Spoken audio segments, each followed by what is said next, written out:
વિદ્યાર્થી મિત્રો, ધોરણ 9 વિષય ગણિત પ્રકરણ 7 ત્રિકોણ તાસ 2.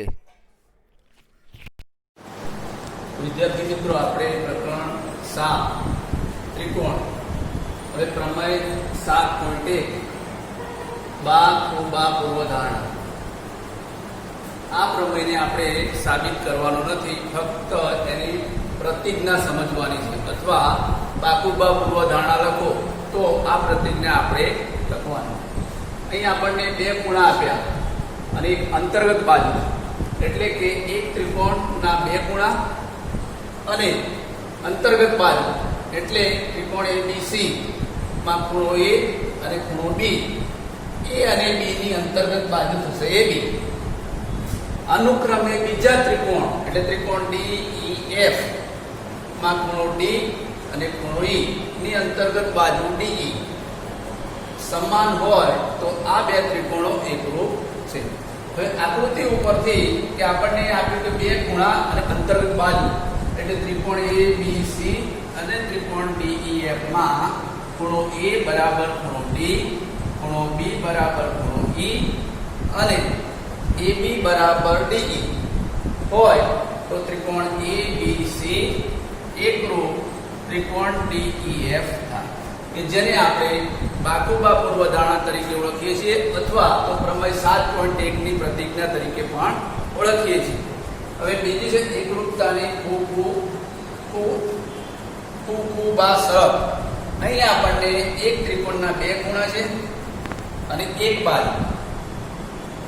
બીજા ત્રિકોણમાં પણ બે ખૂણા એક બાજુ.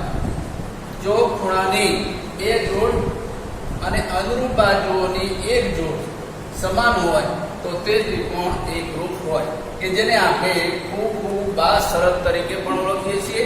આકૃતિ ઉપરથી કે ત્રિકોણ ABC અને ત્રિકોણ DEF માં ખૂણો A બરાબર ખૂણો B, D ખૂણો B બરાબર ખૂણો E અને બાજુ BC બરાબર EF હોવાથી ત્રિકોણ ABC એકરૂપ ત્રિકોણ DEF મળે, કે જેને આપણે બાકુબા શરત તરીકે ઓળખીએ છીએ. હવે વિદ્યાર્થી મિત્રો, પ્રમેય 7.2 છે એ સાબિત કરવાનું છે કે ત્રિકોણની બે બાજુઓ સમાન તો તેમની સામેના ખૂણા સમાન હોય.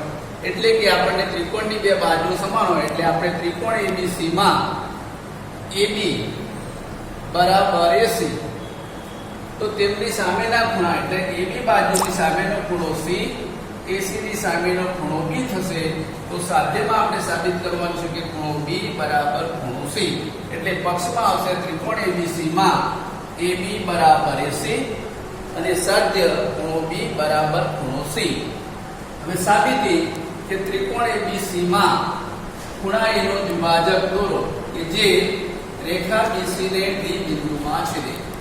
હવે ખૂણા A નો દ્વિભાજક લેવાથી અહીં આપણને ત્રિકોણ ABC ના બે ત્રિકોણ મળે, ABD ACD એટલે કે ત્રિકોણ BAD અને ત્રિકોણ CAD માં પક્ષમાં આપણને આપેલું છે કે AB બરાબર AC અને ખૂણો BAD બરાબર ખૂણો CAD. કેમ? તો ત્રિકોણ ABC માં ખૂણા A નો દ્વિભાજક હોવાથી ખૂણો BAD બરાબર ખૂણો CAD બને, એટલે આ બંને ખૂણા આપણને સમાન મળશે.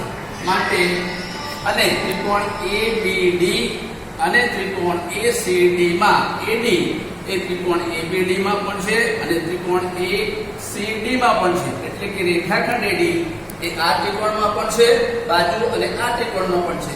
એટલે કે AD બરાબર AD સામાન્ય બાજુ. માટે બાકુબા પૂર્વધારણા અનુસાર ખૂણો BAD બરાબર ખૂણો CAD. માટે ખૂણો ત્રિકોણ BAD બરાબર ત્રિકોણ CAD. માટે ખૂણો ABD બરાબર ખૂણો ACD. માટે ખૂણો ABC બરાબર ખૂણો ACB એટલે કે ખૂણો B બરાબર ખૂણો C મળે. તો આ થયો પ્રમેય 2 કે જેમાં ખૂણો B બરાબર ખૂણો C આપણે સાબિત કરવાનું.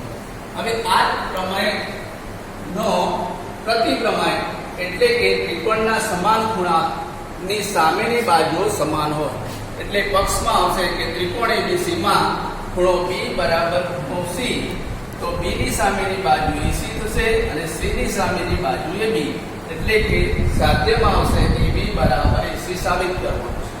હવે સાબિતી કે ત્રિકોણ ABC માં ખૂણા A નો દ્વિભાજક રેખાખંડ BC ને D બિંદુમાં છેદે એટલે કે ત્રિકોણ BAD અને ત્રિકોણ CAD માં ખૂણો ABD બરાબર ખૂણો ACD આપણને પક્ષમાં આપેલું છે અને રચના મુજબ ખૂણો BAD બરાબર ખૂણો CAD જે રચના મુજબ છે.